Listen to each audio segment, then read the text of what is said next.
এক হুজুরে মাহফিলের স্টাইজে কড়া করিয়া টান দিয়ে একটা বয়ান ধরছে, বাবারা বিয়ে করা ফরজ, চাইডা করিয়া বিয়ে করা জায়েজ আছে। এই কথা শোনার পরে এক লোক তো যাইয়া কতক্ষণ পর যখন মাহফিল শেষ হয়েছে হুজুরের আঞ্জা পাঞ্জা করিয়া জড়াইয়ে ধরছে, হুজুর হুজুর আপনি তো আমার একটা টেনশনে গুনে বাঁচাইছেন।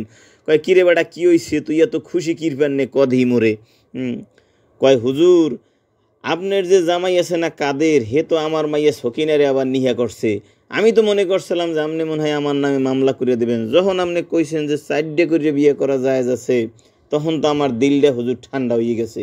এই কথা যাই হুজুরে শুনছে, হুজুরে তো আসতে মাথা মাথা ঘুরাইয়া লেটকা দিয়ে মাটিতে পড়িয়ে গেছে ঠাস করিয়া।